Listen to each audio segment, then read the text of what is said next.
Hello, welcome back to my channel. তোমরা কেমন আছো? আশা করছি প্রত্যেকে ভালো আছো আর সুস্থ আছো। তো সকাল সকাল আবার একটা নতুন ব্লগ নিয়ে চলে এসেছি। তোমরা ব্লগটা সঙ্গে থাকো, পুরো ব্লগটা দেখতে থাকো। আশা করছি ভালো লাগবে। তার সাথে আজকে তোমাদের সাথে একটা বিষয় নিয়ে আলোচনা করব। সেটা হচ্ছে তোমার আমার প্রত্যেকেরই খুব প্রয়োজনীয় বা দরকারি একটা বিষয়। সেটা হচ্ছে অলসতা কাটিয়ে কীভাবে কাজে মন দেবে। তা সে সংসারের কাজই হোক বা যে কোনো কাজই হোক। তো কিছু টিপস আমি তোমাদের সাথে শেয়ার করব। তার সাথে আমার কাজকর্ম তো আছেই। সকালে দেখো আমি শিয়াকে হচ্ছে আজকে পিডিয়াশিওরটা গুলে দিলাম। ও আজকে বললো ছাতু খাবো না। আর আজকে ওর পরীক্ষা আছে 7টা থেকে। ওইদিকেও রেডি হয়ে গেছে আর আমি এখানে দেখো সবজিগুলো কেটে নিয়েছি। আজকে কুমড়ো শাকের তরকারি করব। আগের একটা ছোট ব্লগে তোমাদেরকে দেখিয়েছিলাম কুমড়ো শাক নিয়ে এসেছিলো। আর এই যে কাঁকরোল কেটেছি। কাঁকরোল সাধারণত আমি গোল গোল করেই কাটি, কিন্তু আজকে একটু অন্যরকম স্টাইলেই কাটলাম। তো কারণটা পরে বলবো। আর এখানে হচ্ছে পেঁপে আলু কেটেছি, চিংড়ি মাছ দিয়ে করব। চিংড়ি মাছটা আমার মেয়েরা খুব ভালো খায়, আলুটাও খায়, কিন্তু পেঁপে খেতে চায় না। আর সেই কারণেই পেঁপেটা আমি মিশিয়ে দিয়েছি, যাতে করে চিংড়ি মাছ আর আলু দুটো ওদের পছন্দের খাবারের সাথে পেঁপেটাও মোটামুটি খেয়ে নেয়, সেই কারণে। আর এই যে আমি এখানে বাসনপত্রগুলো গোছগাছ করে নিচ্ছি, তারপরে কিন্তু রান্না বসাবো। আর এটা পার ডে ডেলি একটা ডিউটি, মানে সকালে উঠে রান্নাঘরে ঢোকা।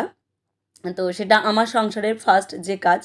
আসলে প্রত্যেক বাড়ির বউয়েদের কী বলো তো, সকালে ঘুম থেকে উঠে নিত্যদিনের যে কাজকর্মগুলো আমরা করি, সেইগুলো আমাদের কাছে একটা সময় কী হয় বলো তো, বোরিং হয়ে যায়। মানে এই যে সকালে ঘুম থেকে উঠলাম, আমার যেমন সংসারে রান্নাবান্না করা, ঘরদোর পরিষ্কার করা, বাচ্চাদেরকে সামলানো, এগুলোর মধ্যে দেখবে করতে করতে একটা বোরিংনেস চলে আসে। এটা মানে আসাটা স্বাভাবিক, এটা কোনো অস্বাভাবিক জিনিস না।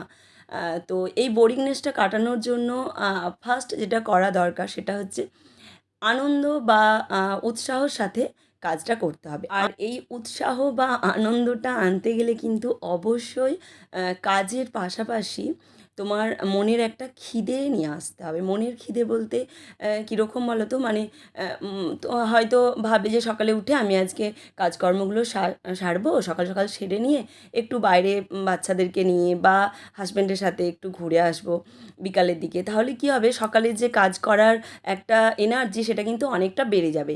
যেহেতু বিকালে একটা যাওয়ার বেরোনোর প্রোগ্রাম থাকবে, অথবা যেমন ধরো আমি ভিডিও বানাই, তো সকালে ঘুম থেকে উঠেই ভেবে নিই যে আজকে বিকালে ভিডিও বানাবো, অতএব আজকে কাজকর্মগুলো আমাকে সকাল সকাল শেষ করতে হবে।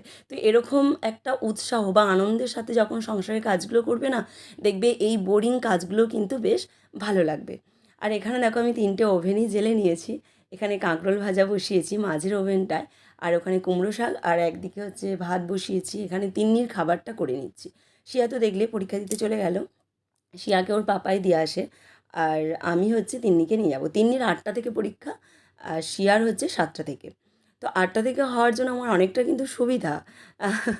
আমি হচ্ছে যে ওকে দিয়ে আসতে পারি, তা নাহলে সকালে রান্নাবান্নার ঝামেলাটা একটু বেশিই থাকে। আর একটা কথা বলি, এই যে অলসতা জিনিসটা না, এটা বোরিংনেস থেকেই আসে। মানে কোনো কাজে আগ্রহ নেই বা কোনো কাজ করার ইচ্ছা নেই, তা থেকেই কিন্তু অলসতা। তো সবথেকে ফার্স্ট তোমাদের দূর করতে হবে যেটা, সেটা হচ্ছে বোরিংনেসটা। আর বোরিংনেসটা দূর করার তোমাদেরকে দ্বিতীয় যে পয়েন্ট সেটা বলছি, সেটা হচ্ছে আগে থেকে প্ল্যানিং করে কাজ করা। মনে করো এই যে সকালে ঘুম থেকে উঠে আমাকে রান্না করতে হবে, এই প্ল্যানটা যদি আমি আগে থেকে করে রেখে দিই, মানে আগের দিন রাত্রিবেলা কী কী সবজি আছে দেখে শুনে আমি চিন্তাভাবনা করে শুয়ে পড়লাম। সকালে ঘুম থেকে উঠে আমার সত্যি কথা এটা খুব সুবিধা হয়। আমি কেটে নিলাম যে এই সবজিগুলো আমার রান্না হবে, আমি তো ভেবেই রেখেছি। অতএব আমার কিন্তু খুব অল্প সময়ের মধ্যে সবজি কাটা হয়ে যায়, রান্না বসানোও হয়ে যায়।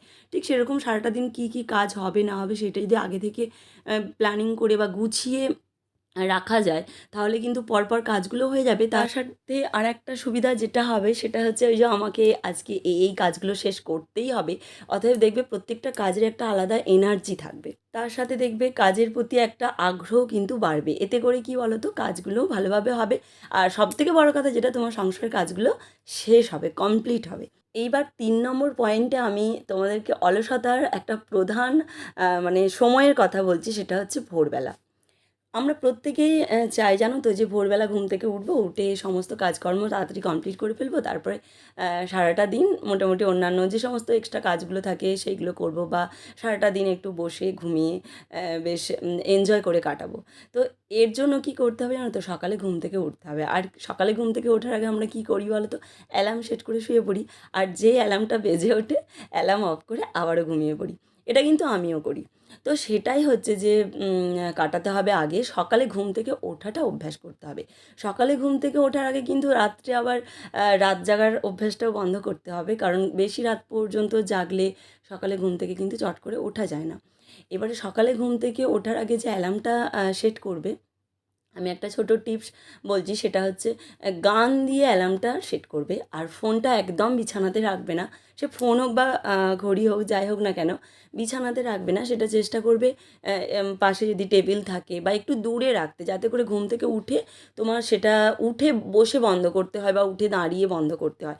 এতে করে কিন্তু ঘুমটাও কেটে যাবে, আর তার সাথে সাথে তো তোমার অলসতা কেটে যাবে। সকাল সকাল ঘুম থেকে উঠে কাজে মানে ইনভলভ হতে পারবে। আর এই যে দেখো, আমি তিন্নিকে স্কুলে দিয়ে চলে এলাম, আর বাড়ির এই যে রান্নাবান্না তো শেষ হয়ে গেল। এখন বাড়ি ঘর দোয়ার পরিষ্কার পরিচ্ছন্ন করব, তারপর মোছামুছি করব, বিছানাপত্র গোছগাছ করব। দেখো আমার মধ্যেও অলসতা আসে। অলসতা বললাম তো, প্রধান কারণ হচ্ছে একঘেয়েমি। একঘেয়েমি জিনিসটা থেকে কিন্তু অলসতা আসে। আমি তোমাদের সাথে এইগুলো শেয়ার করছি শুধুমাত্র আমার ফিলিংস, বা আমি কিভাবে একা হাতে দুটো বাচ্চাকে সামলে, সংসার সামলে, তারপরে ভিডিওর পিছনে এতটা টাইম দিই, সেইগুলো যদি আমি তোমাদের সাথে গুছিয়ে শেয়ার করতে পারি, আমার মনে হয় তোমাদেরও অনেকটা উপকারে আসবে। কারণ আমরা প্রত্যেকেই চাই যে কাজকর্মগুলো শেষ করে হাতে একটু সময় থাকুক, যাতে আমরা মেয়েরা কিছু করতে পারি। কিছু কাজের সাথে যুক্ত হওয়া কিন্তু প্রত্যেকটা মেয়ের একান্তভাবে জরুরি বা দরকারি। শুধু তো টাকার জন্য না, নিজের একটা আত্মসম্মান, নিজের একটা পরিচয়, সেটা তৈরি করাও কিন্তু অবশ্যই দরকার। আর সেই জন্যই তোমাদের সাথে এই টিপসগুলো শেয়ার করছি। এইবার আমি 4 নম্বর পয়েন্টে বলবো, সকালের দিকে আমাদের বাড়ির বউদের দেখবে কাজকর্ম একটু বেশিই থাকে। তারপর দুপুর এর দিক বা বিকালের দিকে একটু হালকা মানে কাজকর্মের চাপ থাকে। সারাদিন যে সমস্ত প্ল্যানিংগুলো করো, দেখবে দুপুরে সময় বাচ্চাদেরকে নিয়ে হোক বা নিজে একবার ভাবলে খেয়ে দিয়ে শুয়ে পড়ি, শুয়ে একটু রেস্ট নিই, তারপরে উঠে বাকি যে সারাদিন কাজকর্মগুলো ভেবেছি সেগুলো করব। বলে কি করলে, যেইটা তোমার বেডরুম সেখানে গিয়ে শুয়ে পড়লে, ব্যাস সেখানেই কিন্তু তোমার গোলমাল হয়ে গেল।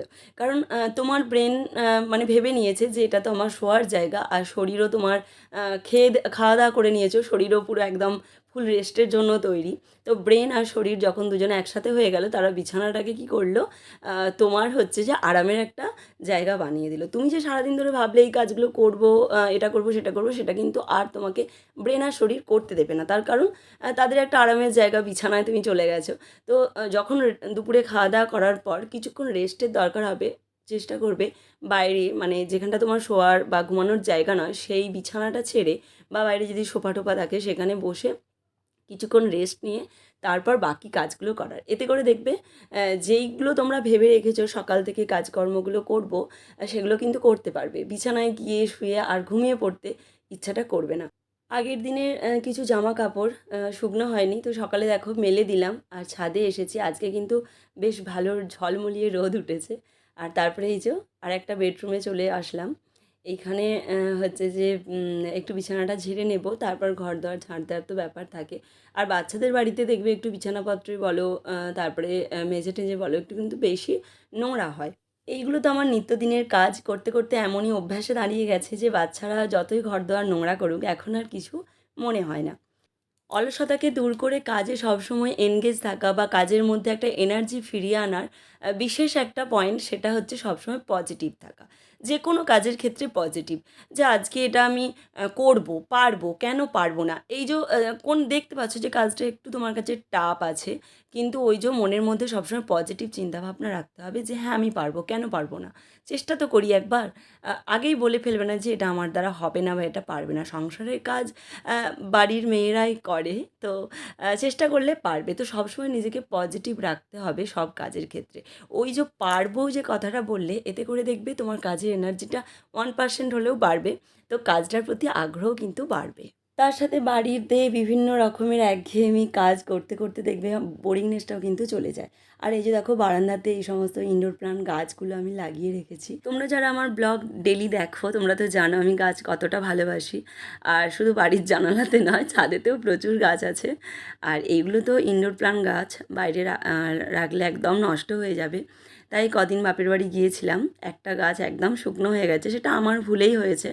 আমি আসলে গাছটা ছাদেতে টব পাল্টেছিলাম, তারপর ছাদে রেখে দিয়ে চলে গেছি। দুদিন বৃষ্টি হয়েছে, তারপরে যে একদিন রোদ উঠেছে না, সব পাতাগুলো কী হয়েছে বলো তো, শুকনো হয়ে গেছে।